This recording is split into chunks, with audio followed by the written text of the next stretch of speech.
Fix చేసుకోవడం మనం చూసాం. ప్రధాని కూడా అనేక సందర్భాల్లో ఎస్ మనం గెలిచేస్తామని ధీమా వద్దు, ప్రజల్లో ఉండండి, అతి విశ్వాసం పనికిరాదని చెప్తున్నటువంటి కామెంట్స్ విన్నాం.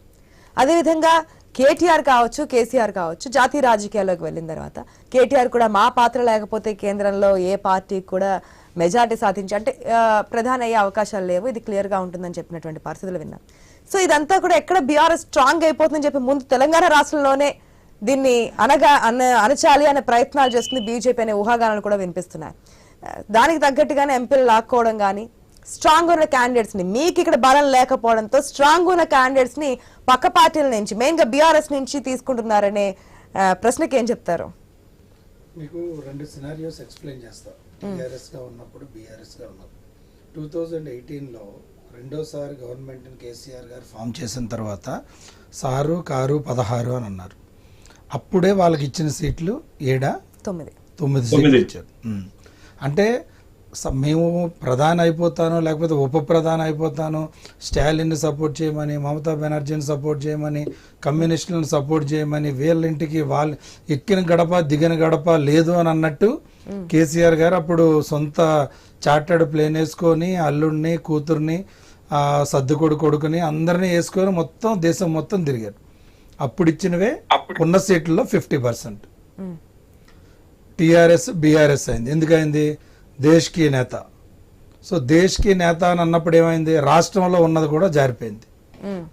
ఫస్ట్ నుంచి బీఆర్ఎస్ వాళ్ళు, మీరు అక్కడ రెండు సిమిలారిటీస్ చూడండి. ఆంధ్రప్రదేశ్కి ఇక్కడికి వచ్చేటప్పుడు ఇద్దరు సీనియర్ నాయకులు, ఇద్దరు మోడీ గారిని వ్యక్తిగత స్థాయిలో వ్యతిరేకించారు. మోడీ గారికి ఇర్రెస్పెక్టివ్ ఆఫ్ పార్టీస్, అంటే బీజేపీ వాళ్ళు, సంఘ పరివారు వీళ్ళంతా సపోర్ట్ చేసిన ఇంటలెక్చువల్స్లో, న్యూట్రల్ ఓటర్స్లో గణనీయమైన ఓట్లని ఈ దేశంలో ఎవరైనా వ్యక్తిగత ఇమేజ్తో సాధించగలరు అని అంటే అది ఓన్లీ మోడీ గారు. మేబీ రాష్ట్రాల్లో కొంతమంది నాయకులకు ఉంది ఆ చరిష్మా, కానీ అది మోడీ గారిని ఆ వేవ్ను తట్టుకునేంత లేదు. అప్పుడున్నప్పుడే అలాంటి పరిస్థితి ఉంటే ఈరోజు ఏమీ లేదు, ఆరోగ్యం కూడా అంతంత మాత్రంగా ఉంది. వీటన్నింటికంటే ఇంకొకటి ఇదేంటంటే, అధికారంలో ఉన్నప్పుడు మీరు 90 degrees అండ్ అబోవే చూస్తారు. మేబీ కేసీఆర్ కుటుంబం కానీ బీఆర్ఎస్ టీఆర్ఎస్ నాయకులు అయితే మేబీ బిట్వీన్ 190 and 180 degrees చూసారు. అంటే మన తలకి ఈక్వల్గా చూడగలిగిన ఆ యాంగిల్లో చూసారు వాళ్ళు. సో ఇప్పుడు వచ్చేటప్పుడు పరిస్థితులు మారిపోయాయి. సో వాళ్ళు ఏదైతే ఇందాక ఏదో చెప్తా ఉన్నారు కీలకంగా మారుతారు, మరి ఏం కీలకంగా మారుతారో నాకైతే అర్థం కావట్లేదు. వాళ్ళు గతంలో మనం పక్క రాష్ట్రం గురించి ఎట్లా ఎగ్జాంపుల్ తీసుకున్నాం కాబట్టి జగన్మోహన్ రెడ్డి కూడా చెప్తున్నారు, మనకు రాష్ట్రానికి కావాల్సినటువంటి అన్ని కూడా సమకూర్చుకుంటాం, 25కి 25 ఇవ్వండి, మెడలు వంచి సాధిస్తాం అన్ని అని కూడా.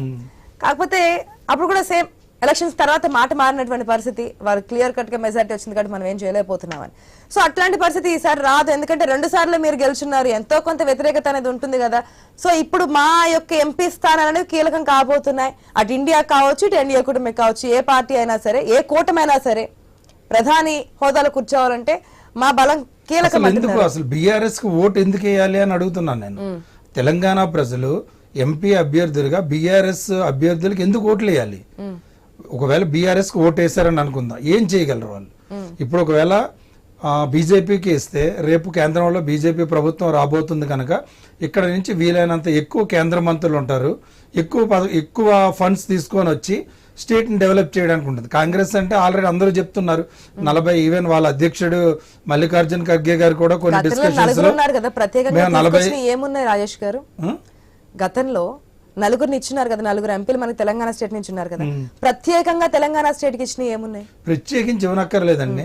యాక్చువల్ గా వచ్చిన వాటితో పాటు నేను చెప్తాను, వచ్చిన వాటితో పాటు అంటే ఏదైతే దామాషా పద్ధతిలో రాష్ట్రాలకు రావాలో అవి రావడంతో పాటు కిషన్ రెడ్డి గారు ఉండటం వల్ల మనకి ఇప్పుడు ఏదైతే RRR రీజనల్ రింగ్ రోడ్డు చుట్టూ ఏదైతే రైల్వే టెర్మినల్ హబ్ రాబోతుందో, ఆ పసుపు బోర్డు ఆల్రెడీ అనౌన్స్ చేశారు, ఇలాంటివన్నీ చేసుకోవడానికి అవకాశం ఉంటుంది. అసెంబ్లీ ఎలక్షన్స్ అప్పుడు ఎప్పుడైనా రానివ్వండి, ఎప్పుడు వచ్చినా కూడా ప్రజలకి ఇచ్చిన ఎంపీ ఎలక్షన్స్ అప్పుడు అరవింద్ గారు బాండ్ పేపర్ సైన్ చేసి ఇచ్చారు, నా డ్యూరేషన్ లోపు తీసుకొని వస్తాను అని అన్నది అతను ప్రామిస్. ఆ డ్యూరేషన్ లోపు వచ్చిందా లేదా? మేము ఏదైతే ప్రామిస్ చేసామో ఆ ప్రామిస్ ని డెలివరీ చేసామా లేదా అని అన్నది. Maybe time different reason, first spice board ఇచ్చారు, అయినా కూడా కొంతమంది అక్కడ ప్రజల నుంచి వ్యతిరేకత రావడం కానీ, లేదు మాకు మీరు ఏదైతే కమిట్ అయ్యారో కంపల్సరీ పసుపు బోర్డే కావాలి అని అనడంతో పసుపు బోర్డుని అల్టిమేట్ గా ఇచ్చాం. ఎక్కడైనా సరే ప్రజలు ఏ లెవెల్ ఆఫ్ సాటిస్ఫాక్టరీ లెవెల్స్ తో ఉన్నారని అనేది ఏ ప్రభుత్వానికైనా ఒక కొలమానం. సో దాన్నే బేరీ చేసుకుని భారతీయ జనతా పార్టీ కూడా ఆ ప్రామిస్ ని డెలివర్ చేసింది. బీఆర్ఎస్ ఇందాక నేను చెప్తున్నది, ఒకవేళ కాంగ్రెస్ కొట్టేశారు, కాంగ్రెస్ గేస్తే అక్కడ వాళ్ళు ఏం సాధించేది లేదు. ఇక్కడ ఏదో వాళ్ళకున్న అంతర్గత కుమ్ములాటల్లో ఏదో వీళ్ళ వైఫ్ కో వాళ్ళ తమ్ముడికో వాళ్ళ ఎవరో కుటుంబ సభ్యులకో ఇచ్చుకోవటమే తప్ప ప్రత్యేకించి ఉపయోగపడింది ఏం లేదు వాళ్ళకి. అంటే వాళ్ళ డిప్యూటీ సీఎం గారు ఉన్నారు, వాళ్ళ వైఫ్కి కానీ ఇచ్చారనంటే ఆయనకి ఇంకొంచెం స్ట్రెంగ్త్ దొరుకుతుంది. ఒకవేళ మినిస్టర్ గారు ఉన్నారు, వాళ్ళ వైఫ్కి కానీ ఇచ్చారనంటే వాళ్ళకి ఇంకొంచెం స్ట్రెంగ్త్ దొరుకుతుంది.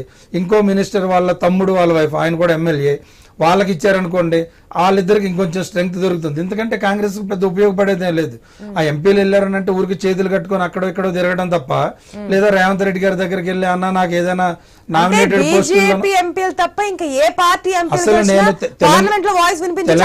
తెలంగాణ సమాజానికి భారతీయ జనతా పార్టీ అప్పీల్ ఏంటంటే 17 అసెంబ్లీ స్థానాలు కూడా భారతీయ జనతా పార్టీకే కట్టబెట్టండి. అభివృద్ధిని చూపించకపోతే కాలర్ పట్టుకొని అడగండి.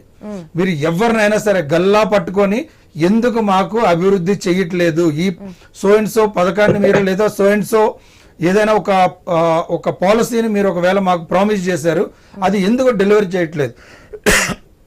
ఏదైతే మా అరవింద్ గారి దగ్గరకు వచ్చేటప్పుడు జరిగిందో అన్నారు రాజేష్ గారు, ఒకవేళ కాంగ్రెస్ ఎంపీలు గెలిచినా ఈ విధంగానే ఉంటుంది, అంతకు మించి అంటే బీజేపీ సంబంధించిన ఎంపీలు ఉంటే మాత్రమే తెలంగాణకి మైలేజ్.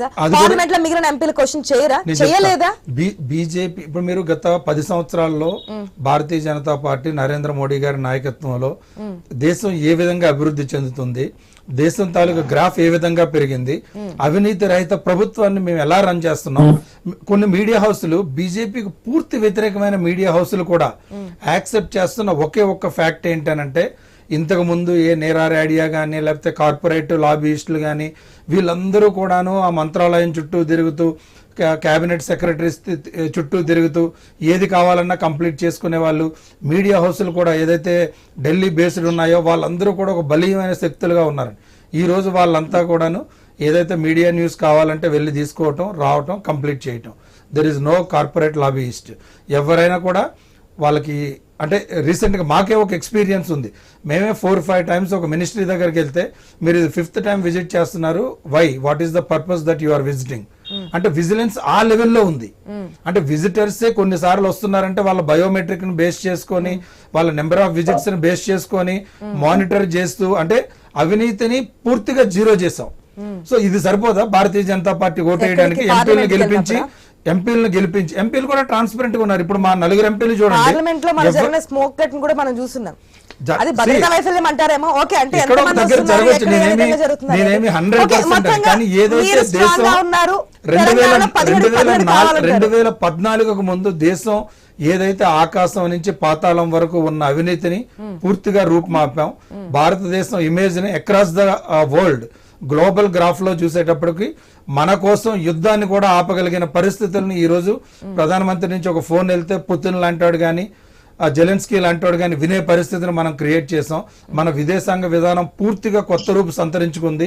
మన స్టాండప్ ఇండియా కానీ స్టార్ట్అప్ ఇండియాస్ కానీ ఈ మధ్య మనం క్రియేట్ చేసిన యూనికార్న్స్ ఇవన్నీ కూడా ఎగ్జాంపుల్. తప్పకుండా భారతీయ జనతా పార్టీ ఎంపీలను అందరినీ గెలిపించండి. రామ్మోహన్ రెడ్డి గారు, గుడ్ మార్నింగ్ అండి. మార్నింగ్ అండి.